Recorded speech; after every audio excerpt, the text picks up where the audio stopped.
Como uma mulher legalmente considerada propriedade pôde atravessar as portas da justiça imperial e exigir que a lei fosse aplicada contra o próprio senhor? Em 1838, no Rio de Janeiro, essa pergunta não era apenas provocadora, era perigosa, desconcertante e profundamente reveladora de um sistema que tentava se sustentar pela força, mas também pelas brechas da própria legalidade. Para compreender o significado histórico desse episódio, é necessário, antes de tudo, voltar ao cenário em que ele se tornou possível. O Brasil de 1838 era um império jovem, governado sob o regime da regência após a abdicação de Dom Pedro I. Politicamente instável, marcado por revoltas regionais e disputas entre projetos de poder, o país mantinha como base central de sua economia e de sua organização social o trabalho escravizado. Segundo registros oficiais da época, mais da metade da população do Rio de Janeiro era composta por pessoas escravizadas que sustentavam desde os serviços domésticos até as atividades portuárias, comerciais e urbanas. O sistema escravista brasileiro estava profundamente enraizado na vida cotidiana. As senzalas, descritas em relatos de viajantes, documentos administrativos e inventários post-mortem, eram espaços de confinamento coletivo insalubres e superlotados. Nelas, homens, mulheres e crianças viviam sob vigilância constante, submetidos a jornadas exaustivas e punições previstas como instrumentos legítimos de controle. O feitor, figura recorrente nos registros da época, era o intermediário da violência cotidiana, responsável por impor disciplina em nome do senhor, muitas vezes recorrendo a castigos físicos amplamente documentados em autos judiciais e anúncios de jornais do século XIX. Mas o poder dos senhores não se sustentava apenas pela coerção física. Ele também se apoiava na legislação, na burocracia e na linguagem jurídica do império. Pessoas escravizadas eram classificadas como bens móveis, equiparadas a objetos em inventários e contratos. Ainda assim, paradoxalmente, a mesma estrutura legal que legitimava a escravidão também produzia normas que, em determinados contextos, podiam ser usadas contra ela. O que levou a esse aparente contrassenso? Os documentos históricos ajudam a responder. Em 1831, o Império Brasileiro promulgou uma lei que declarava livres todos os africanos desembarcados no país a partir daquela data. Pressionada pela Inglaterra e por acordos internacionais, essa legislação, conhecida posteriormente como Lei para Inglês Ver, era amplamente burlada. Jornais da época denunciavam, ainda que de forma fragmentada, o desembarque clandestino de africanos e a conivência de autoridades locais. No entanto, apesar de sua aplicação limitada, a lei existia, estava escrita e registrada nos códigos imperiais, e em alguns casos ela foi acionada nos tribunais. Nesse contexto, começaram a surgir as chamadas ações de liberdade. Segundo registros preservados nos arquivos judiciais do Rio de Janeiro, pessoas escravizadas, muitas vezes representadas por curadores nomeados pelo próprio juízo, ingressavam com processos alegando ilegalidade de sua condição. Essas ações não questionavam o sistema como um todo, mas apontavam falhas específicas. Origem ilegal, promessas de alforria não cumpridas, heranças mal executadas. Por que esses processos foram silenciados por tanto tempo na memória coletiva? Talvez porque eles desmontem a ideia simplificada de uma escravidão sustentada apenas pela força bruta, revelando um sistema também atravessado por disputas legais e contradições internas. A justiça imperial, composta por juízes formados em direito e profundamente ligados às elites locais, não era um espaço neutro. Ainda assim, os autos revelam que o direito romano, o direito português e as leis imperiais conviviam de forma tensa, criando margens de interpretação. Em determinadas circunstâncias, essas margens permitiram decisões que contrariavam os interesses imediatos de senhores de escravos, sobretudo quando a letra da lei não podia ser ignorada sem comprometer a própria legitimidade do Estado. É importante destacar que o movimento abolicionista, em 1838, ainda não havia se consolidado como força política organizada. Existiam, sim, vozes críticas à escravidão em jornais, círculos intelectuais e debates parlamentares, mas elas eram minoritárias. A abolição parecia distante, quase impensável para grande parte da elite imperial. Ainda assim, documentos da época indicam um crescente desconforto com a continuidade do tráfico e com a exposição internacional do Brasil como nação escravista. o que contribuía para tensões internas e externas. As pessoas escravizadas, por sua vez, não eram agentes passivos dessa história. Registros judiciais, cartas, petições e depoimentos demonstram estratégias diversas de sobrevivência e resistência que iam desde fugas e negociações até o uso calculado dos instrumentos legais disponíveis.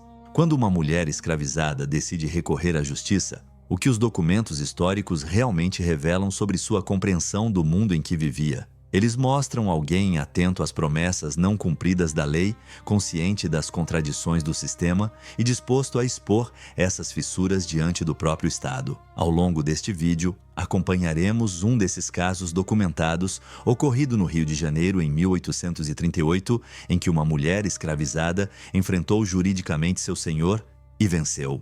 Um episódio registrado em autos oficiais, mencionado em estudos acadêmicos e citado em periódicos da época, mas por muito tempo relegado às margens da narrativa histórica. Compreender esse acontecimento não é apenas revisitar o passado, é reconhecer como a história do Brasil foi construída também a partir de disputas silenciosas travadas nos tribunais, longe dos grandes monumentos e discursos oficiais. No próximo capítulo entraremos nos registros concretos desse processo judicial, analisando quem era essa mulher, em que circunstâncias ela foi escravizada e como a lei imperial acabou sendo chamada a responder por aquilo que o próprio sistema tentava esconder. Quem era a mulher cujo nome passou a circular nos corredores da Justiça Imperial do Rio de Janeiro em 1838? Os documentos preservados não nos permitem conhecer sua vida por completo, mas oferecem fragmentos suficientes para reconstruir uma trajetória marcada pela escravidão, pela ilegalidade e pela decisão incomum de recorrer aos tribunais. Segundo registros oficiais da época, trata-se de uma mulher africana, trazida ao Brasil em circunstâncias que, à luz da própria legislação imperial, já levantavam questionamentos jurídicos. Os autos do processo, hoje analisados por historiadores e citados em pesquisas acadêmicas, indicam que ela foi desembarcada no Brasil após a promulgação da Lei de 7 de novembro de 1831. Essa lei, como mencionado anteriormente, declarava livres todos os africanos introduzidos no território brasileiro a partir daquela data. No papel, qualquer pessoa trazida ilegalmente após 1831 deveria ser considerada livre. Na prática, como revelam relatórios administrativos e denúncias em jornais do século XIX, o tráfico continuou de forma clandestina, alimentado por redes complexas que envolviam comerciantes, autoridades locais e grandes proprietários. Segundo os documentos do processo, a mulher foi adquirida por um senhor residente no Rio de Janeiro, que a registrou como escrava e a integrou à sua propriedade sem que houvesse documentação legal comprovando sua entrada no país antes de 1831. Essa ausência de provas, aparentemente comum no cotidiano do tráfico ilegal, tornaria-se central no desenrolar do caso. Mas o que levou essa mulher a questionar sua condição justamente naquele momento? Os registros não trazem respostas diretas, mas permitem algumas inferências fundamentadas. Jornais da época e estudos sobre ações de liberdade indicam que, na década de 1830, começava a circular entre pessoas escravizadas a informação sobre a existência da Lei de 1831. Essa circulação ocorria de forma oral, fragmentada, muitas vezes mediada por libertos, advogados, padres ou funcionários da burocracia imperial.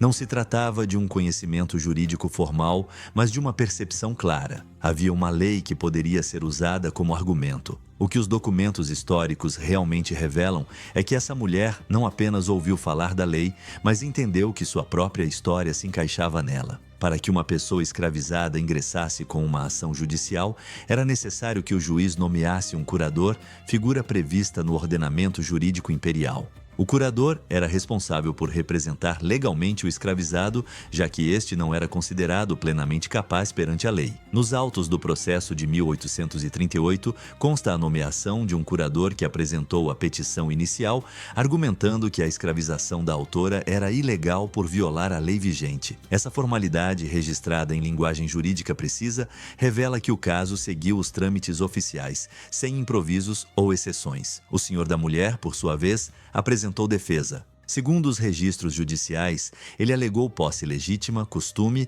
e a prática generalizada do tráfico após 1831, argumentos recorrentes em processos semelhantes. Jornais do período mostram que muitos proprietários consideravam a lei de 1831 inaplicável, justamente porque o Estado raramente a fazia cumprir. Mas por que então esse caso avançou? A resposta está na materialidade das provas. Os autos indicam que o senhor não conseguiu apresentar documentos que comprovassem a entrada legal da mulher no Brasil antes de 1831. Não havia registros alfandegários, nem certidões confiáveis, nem testemunhas que sustentassem sua versão. Em contraste, o curador baseou sua argumentação na ausência de provas, explorando uma lógica jurídica simples, mas poderosa. Se a lei exigia comprovação e ela não existia, a condição de escravidão era ilegal. Essa estratégia, amplamente documentada em pesquisas acadêmicas, foi decisiva em diversos processos do período. Durante o andamento da ação, a mulher permaneceu sob custódia judicial, afastada temporariamente do domínio direto do senhor. Esse detalhe, registrado nos autos, é revelador. Ele indica que o tribunal reconheceu a plausibilidade da alegação desde o início, o que não era comum.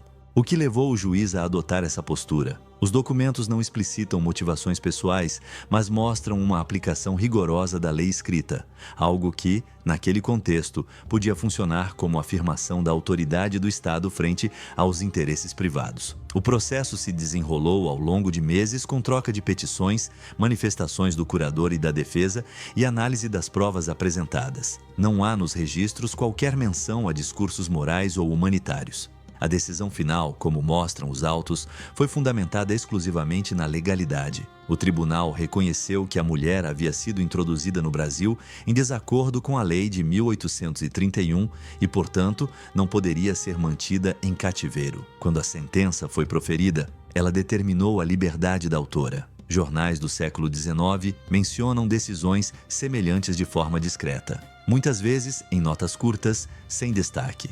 Não havia interesse em amplificar casos que expunham a fragilidade do sistema escravista perante a própria legislação imperial. Por que esses fatos foram silenciados por tanto tempo? Porque eles revelam que a escravidão no Brasil não era apenas sustentada pela violência, mas também pela negação sistemática da lei.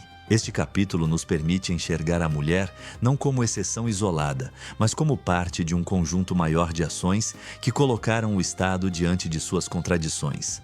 No próximo capítulo, analisaremos como a Justiça Imperial reagiu a esse tipo de processo e quais foram as consequências práticas dessas decisões para o funcionamento do sistema escravista no Rio de Janeiro do século XIX. O que acontecia quando a lei escrita entrava em choque com a prática cotidiana da escravidão? Em 1838, no Rio de Janeiro, essa não era uma questão teórica, mas um dilema concreto enfrentado nos tribunais do Império. O processo movido pela mulher escravizada contra seu senhor expôs uma tensão profunda entre o que o Estado declarava em seus códigos e o que permitia na vida real. Os autos desse e de outros casos semelhantes revelam uma justiça que, ao mesmo tempo em que legitimava a escravidão, era forçada a reconhecer seus limites legais. A estrutura da justiça imperial brasileira seguia modelos herdados de Portugal, adaptados à realidade do Império.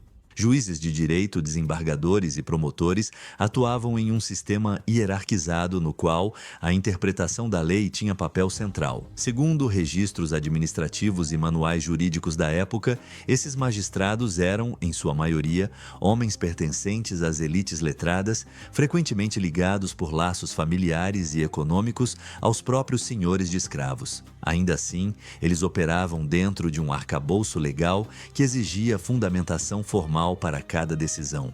Nos processos de ações de liberdade, como o de 1838, a justiça não discutia a legitimidade moral da escravidão. Essa não era a questão em pauta. O debate se concentrava na legalidade da posse. A pergunta central era simples e objetiva: aquela pessoa estava legalmente escravizada? O que os documentos históricos realmente revelam é que, quando a resposta a essa pergunta não podia ser sustentada por provas, o tribunal se via obrigado a decidir pela liberdade, mesmo que isso contrariasse interesses poderosos. Relatórios do Ministério da Justiça e estudos acadêmicos baseados em arquivos judiciais mostram que as ações de liberdade se tornaram mais frequentes a partir da década de 1830, especialmente no Rio de Janeiro. Isso não significava uma postura abolicionista do judiciário, mas sim a tentativa de reafirmar a autoridade do Estado e da lei escrita. Ignorar completamente a lei de 1831 colocaria em risco a credibilidade do próprio império, tanto internamente quanto nas relações diplomáticas com a Inglaterra. No caso analisado, a sentença proferida em 1838 seguiu essa lógica. O juiz fundamentou sua decisão na ausência de provas apresentadas pelo senhor e na vigência clara da lei que proibia o tráfico após 1831. Não há nos autos qualquer linguagem emocional ou retórica inflamada. Trata-se de um texto técnico, preciso, que reafirma o princípio de que a propriedade só é legítima quando respaldada pela lei. Esse detalhe é crucial para entender por que a decisão foi possível. Mas como essa decisão foi recebida? Jornais do século XIX indicam que sentenças favoráveis à liberdade raramente ganhavam destaque. Quando mencionadas, apareciam em seções secundárias, muitas vezes sem nomes ou detalhes. Essa descrição não era casual.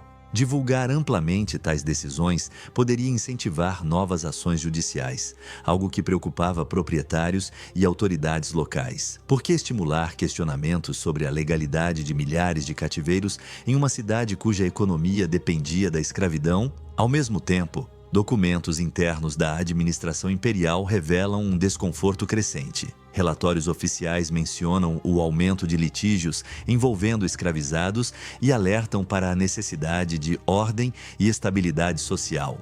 Esse vocabulário, recorrente nos textos da época, indica o medo de que a aplicação rigorosa da lei abrisse precedentes difíceis de controlar. Ainda assim, a justiça não podia simplesmente ignorar os processos que chegavam aos tribunais. O papel dos curadores, novamente, merece destaque. Esses representantes legais atuavam como mediadores entre o mundo da escravidão e o da lei. Segundo pesquisas acadêmicas, alguns curadores se tornaram conhecidos por aceitar com frequência ações de liberdade, enquanto outros evitavam esse tipo de causa. No processo de 1838, o curador apresentou argumentos alinhados à jurisprudência existente, citando decisões anteriores e reforçando a coerência legal do pedido. Isso demonstra que já havia, naquele momento, um corpo de práticas jurídicas relativamente consolidado. A reação dos senhores de escravos, por sua vez, foi marcada por estratégias defensivas. Muitos passaram a produzir documentos retroativos, tentar comprar testemunhos ou transferir escravizados para outras províncias. Jornais da época relatam denúncias de falsificação de registros e de vendas apressadas após o início de ações judiciais. Essas práticas revelam que a ameaça percebida não era a abolição imediata, mas a insegurança jurídica. O caso de 1838, portanto, não abalou o sistema escravista como um todo, mas expôs suas fissuras. Ele mostrou que a escravidão no Brasil não era sustentada apenas pela violência física, mas também por um delicado equilíbrio entre legalidade formal e ilegalidade prática. Quando esse equilíbrio era rompido, mesmo que pontualmente, o sistema revelava sua fragilidade. Por que, então, esses episódios foram minimizados ou esquecidos? Porque eles desafiam narrativas simplificadas, tanto da ideia de um judiciário totalmente submisso, quanto da de uma escravidão imutável. Eles mostram um passado mais complexo, em que pessoas escravizadas, advogados, juízes e leis interagiam de formas contraditórias. No próximo capítulo, veremos como decisões como essa repercutiram no cotidiano do Rio de Janeiro, influenciando comportamentos, medos e estratégias dentro da sociedade escravista e por que, apesar dessas vitórias jurídicas, o sistema conseguiu se manter por tantas décadas ainda. O que muda em uma sociedade quando uma mulher escravizada vence seu senhor nos tribunais? Em 1838, no Rio de Janeiro, essa pergunta não foi feita em voz alta, mas ecoou de forma silenciosa entre senhores, autoridades e pessoas escravizadas. Embora o caso não tenha sido amplamente divulgado, seus efeitos foram sentidos no cotidiano de uma cidade profundamente marcada pela escravidão, como indicam registros administrativos, correspondências oficiais e observações publicadas em jornais do século XIX. O Rio de Janeiro era, naquele período, o maior centro urbano escravista das Américas. Segundo dados censitários e relatórios da época, a presença de pessoas escravizadas moldava cada aspecto da vida urbana. Do transporte de mercadorias às tarefas domésticas, dos serviços portuários às obras públicas. A cidade funcionava com base em uma vigilância constante, exercida por guardas, feitores urbanos e patrulhas noturnas. Qualquer sinal de instabilidade era visto com preocupação pelas autoridades imperiais. Dentro desse cenário, as ações de liberdade representavam uma ameaça simbólica. Não porque fossem numerosas o suficiente para desmantelar o sistema, mas porque introduziam um elemento de incerteza. Jornais da época registram debates sobre a necessidade de reforçar a ordem pública, especialmente após a circulação de boatos envolvendo decisões judiciais favoráveis a escravizados. Esses boatos, ainda que imprecisos, tinham impacto real, pois alimentavam expectativas e receios. Segundo estudos baseados em processos judiciais do período, a vitória da mulher em 1838 não foi um caso isolado. Outros processos semelhantes tramitavam simultaneamente, muitos deles envolvendo africanos introduzidos ilegalmente após 1831. O que diferenciava esse episódio era a clareza da decisão e a dificuldade do senhor em contestá-la. Esse detalhe não passou despercebido. Correspondências privadas analisadas por historiadores indicam que proprietários passaram a discutir com mais atenção a documentação de seus cativos. Como resposta, surgiram estratégias de contenção. Uma delas foi o endurecimento informal da vigilância sobre pessoas escravizadas consideradas suspeitas de buscar a justiça. Relatos em jornais e documentos policiais mencionam maior controle sobre deslocamentos, reuniões e contatos com indivíduos livres, especialmente advogados e padres. Outra estratégia foi a tentativa de regularizar, ainda que de forma questionável, a posse de escravizados, produzindo registros tardios ou adaptando narrativas sobre a origem dos cativos. Ao mesmo tempo, para as pessoas escravizadas, decisões como a de 1838 funcionavam como sinais ambíguos. Por um lado, indicavam que a lei poderia, em certos casos, ser acionada. Por outro, deixavam claro que o caminho era longo, arriscado e dependia de fatores muitas vezes fora de seu controle. O que os documentos históricos realmente revelam é que a esperança gerada por essas decisões vinha acompanhada de cautela e medo. É importante destacar que a vitória judicial não significava automaticamente integração plena à sociedade livre. Registros de alforrias e cartas de liberdade mostram que ex-escravizados enfrentavam enormes dificuldades para se estabelecer economicamente, além de discriminação constante. No caso da mulher libertada em 1838, os documentos não informam seu destino após a sentença. Esse silêncio é revelador. Ele mostra como as fontes históricas tendem a registrar o momento jurídico, mas raramente acompanham a vida dessas pessoas depois da liberdade formal. A reação das autoridades imperiais também foi marcada pela ambiguidade. Relatórios oficiais reconheciam a existência de ilegalidades no tráfico, mas insistiam na necessidade de evitar perturbações da ordem. Essa linguagem aparece de forma recorrente em documentos administrativos da década de 1830. O Estado buscava, assim, equilibrar a aplicação seletiva da lei com a preservação do sistema escravista como um todo. Até que ponto esse equilíbrio era sustentável? No plano político, o caso de 1838 ocorreu em meio a intensos debates sobre centralização do poder e reformas institucionais. A regência enfrentava revoltas em diversas províncias e o medo de insurreições escravas, alimentado por lembranças da Revolução Haitiana, estava sempre presente. Jornais e discursos parlamentares da época frequentemente associavam qualquer questionamento à escravidão ao risco de desordem social, o que contribuiu para o silenciamento de episódios como esse. Apesar disso, decisões judiciais favoráveis à liberdade acumulavam-se nos arquivos. Cada uma delas, isoladamente, parecia insignificante. Juntas, porém, formavam um corpo documental que, décadas mais tarde, seria fundamental para pesquisadores compreenderem a complexidade da escravidão no Brasil, porque esses documentos só começaram a ser valorizados muito tempo depois, porque durante o próprio século XIX não interessava ao Estado nem às elites destacar as falhas do sistema. O caso da mulher que venceu na justiça em 1838 mostra que a escravidão urbana no Rio de Janeiro era atravessada por negociações constantes, tanto explícitas quanto silenciosas. Ele revela uma cidade onde a lei podia, ocasionalmente, favorecer quem estava na posição mais vulnerável, mas sempre dentro de limites estreitos e controlados.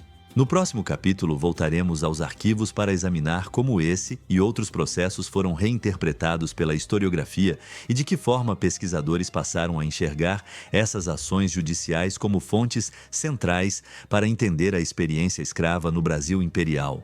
Por que durante tanto tempo quase ninguém falou sobre essas ações de liberdade? O processo de 1838, no qual uma mulher escravizada obteve reconhecimento judicial de sua liberdade, permaneceu por décadas restrito a caixas de arquivo, consultado apenas por funcionários e ocasionalmente por juristas. Somente no século XX, com o avanço da pesquisa histórica acadêmica, esses documentos começaram a ser revisitados de forma sistemática, revelando dimensões até então pouco exploradas da escravidão no Brasil. Segundo estudos, baseados em acervos do Arquivo Nacional e de arquivos judiciais do Rio de Janeiro, milhares de processos envolvendo pessoas escravizadas foram preservados, ainda que de maneira fragmentada. Esses autos, escritos em linguagem técnica e formal, exigiam leitura especializada, o que contribuiu para seu esquecimento fora dos círculos jurídicos, o que levou os historiadores a retornar a esses documentos, a percepção de que neles estavam registradas vozes que raramente apareciam em outras fontes. A partir da segunda metade do século XX,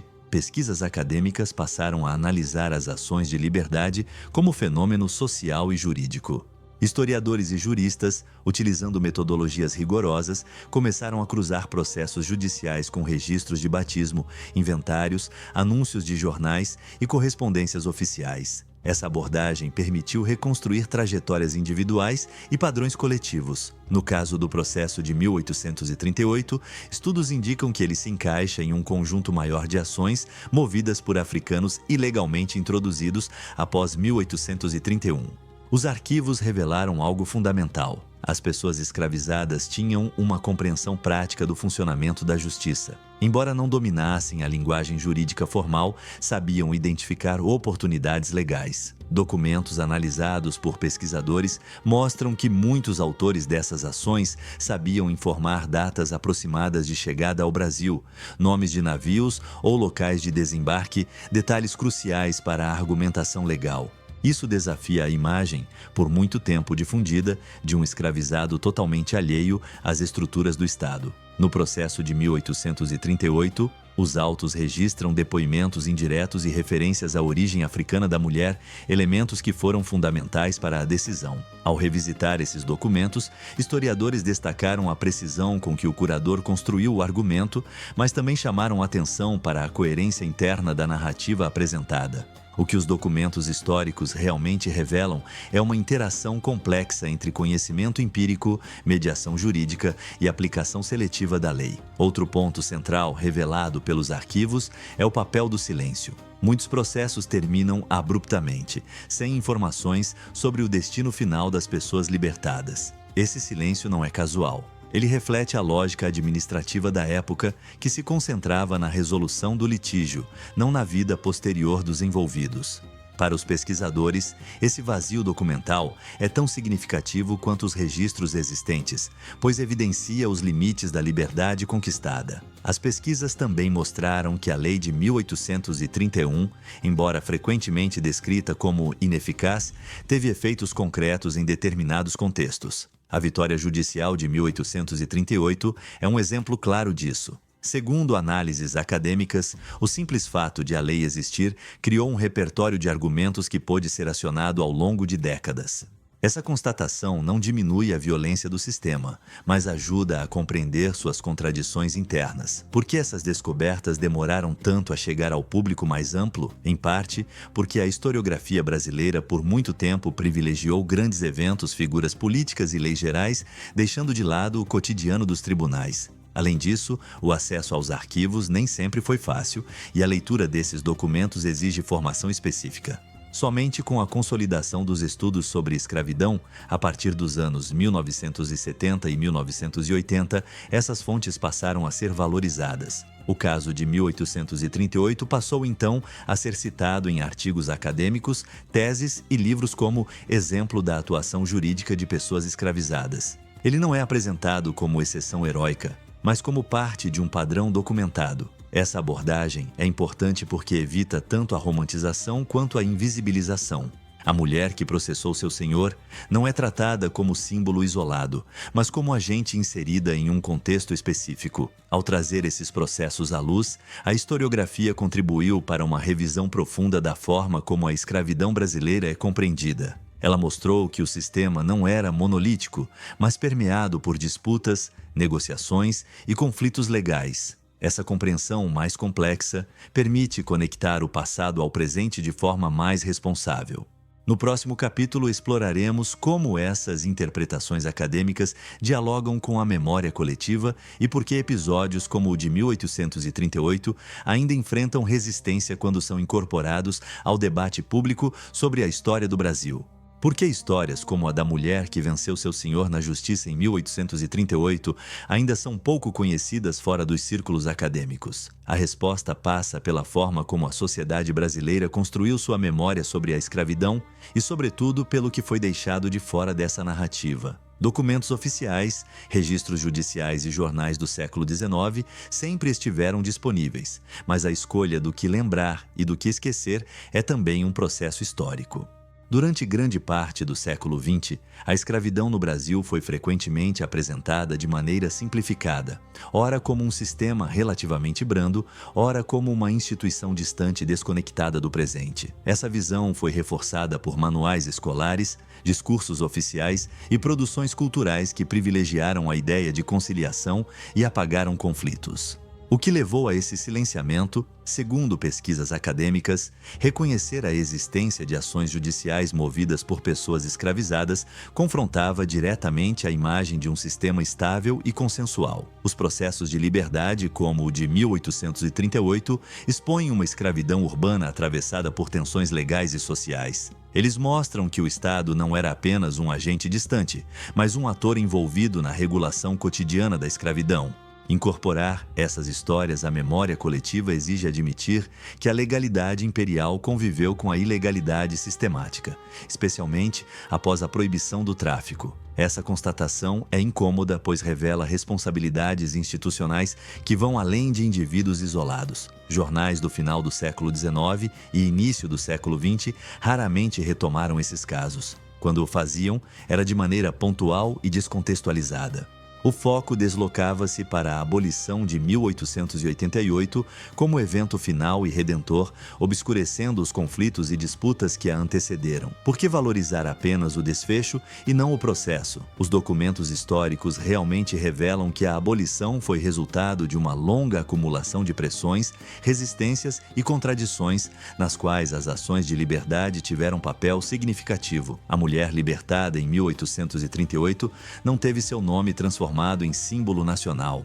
Não há monumentos, ruas ou datas comemorativas que façam referência a ela. Esse apagamento não é fruto do acaso. Ele reflete uma escolha coletiva de privilegiar narrativas que não questionem profundamente as bases sociais e raciais do país. Estudos sobre memória histórica indicam que sociedades tendem a minimizar episódios que expõem injustiças estruturais ainda não resolvidas. Ao mesmo tempo, a redescoberta desses processos no ambiente acadêmico gerou debates intensos. Alguns críticos argumentaram que destacar vitórias judiciais poderia criar uma falsa impressão de justiça ou benevolência do sistema escravista. Pesquisadores responderam enfatizando que o objetivo não é exaltar o judiciário, mas compreender as estratégias utilizadas por pessoas escravizadas dentro de um contexto extremamente desigual. O que está em jogo não é a celebração, mas a análise. Essa discussão revela como a memória histórica é sempre campo de disputa. Decidir como contar histórias como a de 1838 envolve escolhas narrativas e políticas. Apresentá-la como exceção isolada reforça a ideia de imobilidade. Ignorá-la, por outro lado, apaga experiências fundamentais. A abordagem baseada em documentos permite um caminho intermediário, reconhecer o fato, contextualizá-lo e entender seus limites. Nos últimos anos, iniciativas de divulgação científica, exposições e produções audiovisuais têm buscado aproximar esses temas do público mais amplo. Ao recorrer a processos judiciais, jornais e registros oficiais, essas iniciativas contribuem para ampliar a compreensão sobre a escravidão urbana e suas complexidades. Ainda assim, enfrentam resistências, especialmente quando conectam o passado às desigualdades do presente. Por que compreender episódios como o de 1838 é essencial hoje? Porque eles ajudam a explicar como o Estado brasileiro se formou, quais vozes foram ouvidas e quais foram sistematicamente ignoradas. Eles mostram que a luta por reconhecimento e direitos não começou no século XX, mas atravessa toda a história nacional. No próximo capítulo, voltaremos ao contexto do Império para analisar como, apesar dessas fissuras legais e dessas vitórias pontuais, a escravidão conseguiu se manter até 1888 e quais mecanismos foram utilizados para conter os efeitos dessas ações judiciais ao longo do século XIX. Se decisões judiciais reconheciam a ilegalidade de certos cativeiros, por que a escravidão continuou existindo por mais 50 anos? Essa é uma das perguntas centrais para compreender o Brasil do século XIX. O caso de 1838, embora significativo, não representou uma ruptura estrutural. Ao contrário, ele ocorreu dentro de um sistema que desenvolveu mecanismos eficientes para absorver, neutralizar e limitar os impactos de suas próprias contradições. Segundo registros parlamentares, relatórios ministeriais e debates publicados em jornais da época, o Estado Imperial tinha plena consciência de que a Lei de 1831 vinha sendo sistematicamente descumprida. Ainda assim, medidas efetivas de repressão ao tráfico foram adiadas repetidamente. O discurso oficial enfatizava a necessidade de prudência e estabilidade, termos recorrentes nos documentos administrativos. O que os registros históricos realmente revelam é que havia um cálculo político. Enfrentar o tráfico de forma rigorosa significaria confrontar diretamente os interesses econômicos mais poderosos do Império. Nesse contexto, as ações de liberdade eram toleradas enquanto permanecessem controláveis. Processos individuais, como o de 1838, podiam ser resolvidos nos tribunais sem comprometer a estrutura geral da escravidão. O problema surgia quando essas ações ameaçavam se multiplicar. Para evitar esse cenário, diversas estratégias foram adotadas. Uma delas foi a lentidão processual. Estudos acadêmicos mostram que muitos processos se arrastavam por anos, desestimulando novas iniciativas. Outra estratégia foi a interpretação restritiva da lei. Juízes passaram a exigir níveis cada vez mais altos de prova, dificultando o reconhecimento da ilegalidade. Em alguns casos, como indicam os autos analisados por historiadores, a simples ausência de documentação deixou de ser suficiente. O ônus da prova foi, na prática, deslocado para quem já se encontrava em posição extremamente vulnerável. Essa mudança não anulava formalmente a lei, mas limitava drasticamente seus efeitos. O controle social também foi reforçado. Registros policiais e correspondências oficiais indicam aumento da vigilância sobre reuniões, deslocamentos e contatos entre pessoas escravizadas e indivíduos livres que poderiam auxiliá-las. Advogados e curadores passaram a ser observados com atenção e alguns foram publicamente criticados por sua atuação. Jornais conservadores da época denunciavam o que chamavam de abuso das ações de liberdade, revelando o incômodo gerado por esses processos. Além disso, o sistema escravista contou com a renovação constante de sua base legal. Após 1831, novas leis e regulamentos foram criados para reorganizar o controle sobre a população escravizada.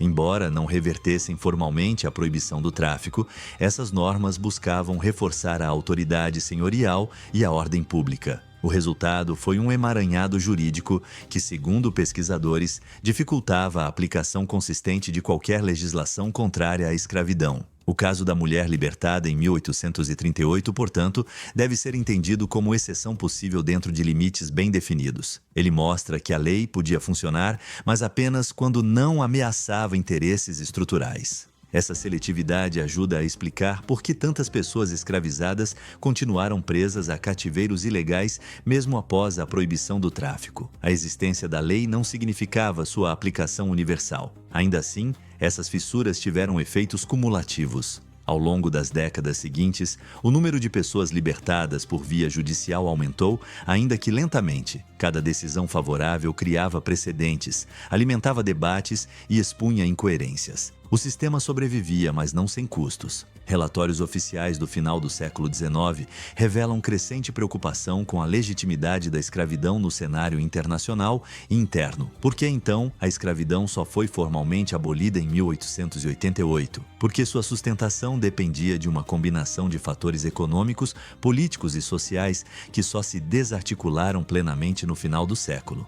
As ações de liberdade, como a de 1838, foram parte desse processo, não como causa única, mas como elementos que corroeram lentamente a base legal do sistema. No próximo capítulo, refletiremos sobre o significado histórico desse processo específico e de outros semelhantes, analisando como eles ajudam a repensar o papel da lei, do Estado e das pessoas escravizadas na história do Brasil imperial. O que realmente representa a vitória judicial de uma mulher escravizada em 1838? Vista isoladamente, ela pode parecer apenas um episódio jurídico entre tantos outros registrados nos arquivos do Império. No entanto, quando analisada à luz dos documentos oficiais, dos jornais da época e das pesquisas acadêmicas, essa decisão revela significados mais profundos sobre o funcionamento da escravidão, do Estado e da própria ideia de justiça no Brasil do século XIX. Em primeiro lugar, o caso evidencia que a escravidão brasileira não operava fora da legalidade, mas dentro de um sistema jurídico que buscava legitimar-se continuamente. A existência de ações de liberdade demonstra que o Estado imperial reconhecia, ao menos formalmente, limites legais à escravidão. O processo de 1838 expôs esses limites de maneira concreta, obrigando o judiciário a escolher entre ignorar a própria lei ou aplicá-la.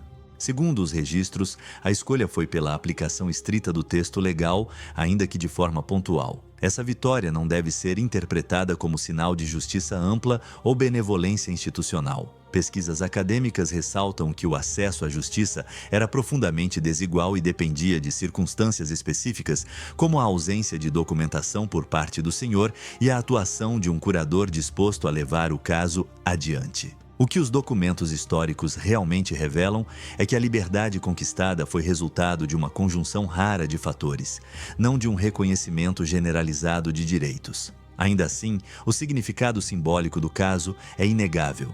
Ele mostra que pessoas escravizadas não estavam completamente excluídas do universo jurídico. Mesmo sendo consideradas propriedade, podiam, em determinadas situações, mobilizar a lei para contestar sua condição.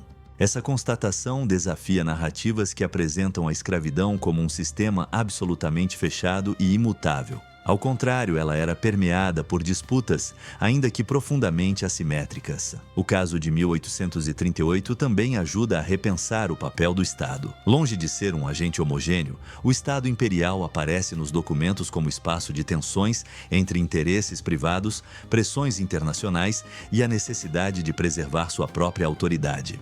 Ao decidir pela liberdade da mulher, o judiciário reafirmou o princípio da legalidade, mesmo que isso significasse contrariar um senhor de escravos. Esse gesto, embora limitado, contribuiu para a construção de uma cultura jurídica baseada na escrita da lei. Outro aspecto fundamental é a agência da própria mulher. Embora sua voz direta não esteja registrada nos autos, sua iniciativa está presente em cada etapa do processo.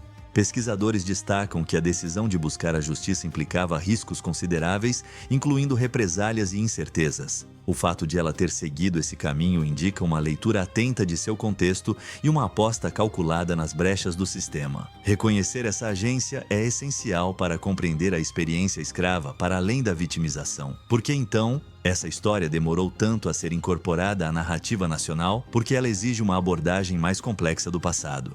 Ela não permite leituras simplistas, nem confortáveis. Ao mesmo tempo em que revela violência e opressão, mostra negociação, estratégia e contradição. Incorporar esses elementos à memória coletiva implica abandonar versões idealizadas tanto da escravidão quanto da formação do Estado brasileiro. Nos estudos contemporâneos, o processo de 1838 é frequentemente citado como exemplo de como a análise minuciosa de fontes judiciais pode transformar a compreensão histórica. Ele reforça a importância de preservar arquivos e de interpretá-los com rigor metodológico. Cada documento, cada petição e cada sentença são peças de um quebra-cabeça maior que ajuda a explicar as bases sociais e jurídicas do Brasil. Ao conectar esse episódio ao presente, pesquisadores apontam que muitas das desigualdades atuais têm raízes em um passado no qual a lei foi aplicada de forma seletiva.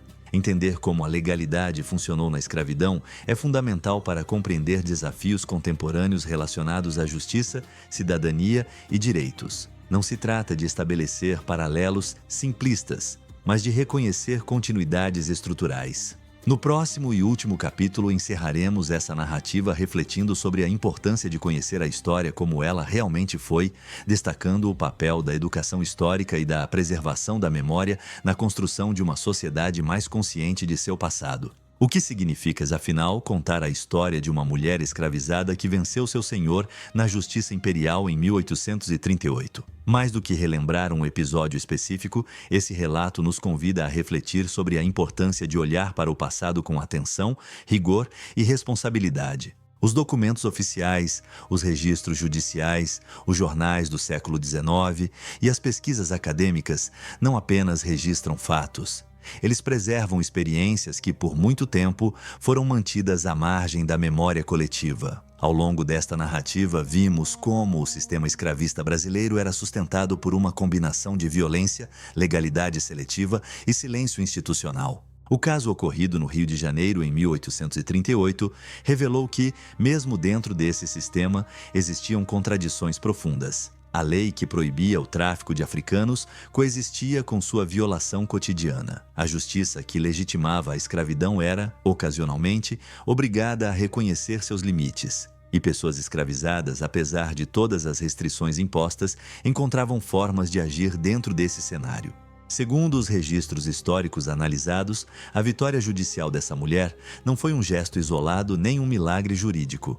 Ela foi resultado de um contexto específico, de brechas legais e da atuação de agentes que operavam dentro do próprio sistema imperial. Ainda assim, seu significado ultrapassa os limites do processo. Ele mostra que a história da escravidão não pode ser reduzida a uma narrativa única, linear ou simplificada.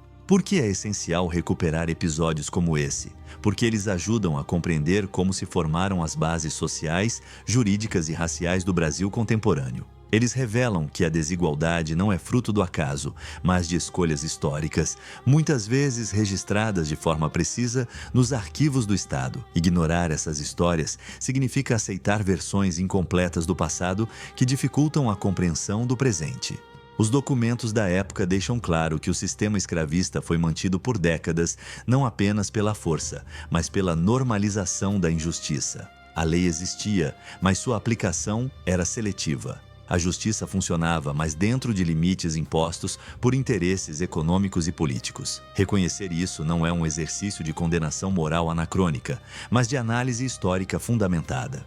Ao trazer à luz processos como o de 1838, a pesquisa histórica cumpre um papel fundamental: dar visibilidade a experiências que foram sistematicamente minimizadas ou apagadas. Isso não significa transformar essas pessoas em heróis idealizados, nem atribuir ao judiciário um papel que ele não teve. Significa, antes, reconhecer a complexidade do passado e a multiplicidade de vozes que o compõem. Conhecer a história como ela realmente foi não é reviver o ódio nem estimular divisões. É, como mostram os próprios documentos, um passo necessário para compreender os mecanismos que moldaram a sociedade brasileira. A educação histórica, quando baseada em fontes e pesquisas sérias, contribui para uma reflexão mais madura sobre identidade, cidadania e justiça. Este vídeo teve como único propósito educar, contextualizar e preservar a memória histórica. Ao narrar um episódio documentado da Justiça Imperial, buscamos mostrar como o passado ainda ecoa no presente e por que é fundamental ouvir as vozes que foram silenciadas. Que essa história não seja vista como exceção curiosa, mas como parte de um conjunto maior de experiências que ajudam a explicar quem somos hoje. Ao final, permanece a pergunta que abriu esta narrativa: como uma mulher legalmente considerada propriedade conseguiu enfrentar seu senhor e vencer na justiça? A resposta está nos documentos, nas contradições do sistema e na importância de não deixar que essas histórias desapareçam novamente no silêncio dos arquivos.